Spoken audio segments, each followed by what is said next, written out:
Hello, fire station അല്ലേ? അല്ല, കഞ്ഞിക്കടയാ. അല്ല, കുട്ടി ഏത് നമ്പറിലോട്ടാ വിളിച്ചേ? ഞാൻ ഫയർ സ്റ്റേഷനിലോട്ടാണല്ലോ വിളിച്ചേ. അപ്പൊ അവിടെ നിന്നല്ലേ സംസാരിക്കുള്ളൂ, വേഗം കാര്യം പറയൂ. സാർ, എന്റെ ഭർത്താവിന് വേറൊരു സ്ത്രീയായിട്ട് ചുറ്റിക്കളിണ്ട്. അതിനിപ്പോ ഞാൻ തന്റെ ഒപ്പം ചുറ്റി കളിക്കണം? അതല്ല സാർ, എന്റെ ഭർത്താവ് എന്റെ വീട്ടിലെ വേലക്കാരോടെ പൊളിച്ചോടി. ഒന്ന് കണ്ടുപിടിച്ചേരണം സാർ. അതെന്താ, വേലക്കാരി സുന്ദരിയായിരുന്നോ? അയ്യ, അവളത്ര സുന്ദരി ഒന്നല്ല. അവളെ കണ്ട ഒരു ഓന്ത് പാറപ്പുറത്തിരിക്കണ പോലെ ഉണ്ടാവും.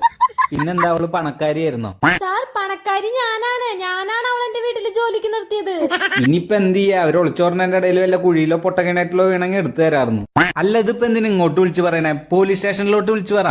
സാർ, പടക്കവും തീപ്പെട്ടി കൂടിയാണ് ഒളിച്ചോടിയിരിക്കുന്നത്. എപ്പോ വേണമെങ്കിലും ഒരു തീപിടുത്തം പ്രതീക്ഷിക്കാം. അത് മാത്രല്ല, പോലീസിലൊക്കെ അറിയിച്ചു കഴിഞ്ഞാൽ പിന്നെ അത് കേസാവും. നാട്ടുകാരും മൊത്തം അറിയും. അതിന്റെ നാണക്കേട് എനിക്കല്ല. ഇവിടെ എപ്പോഴാ ഈ മഴയത്ത് റോട്ടിൽ മരം വീഴ, കിണറ്റിൽ ആനോ മാനോ ചാടാന്നറിയാതിരിക്കുക? അപ്പോഴാണോ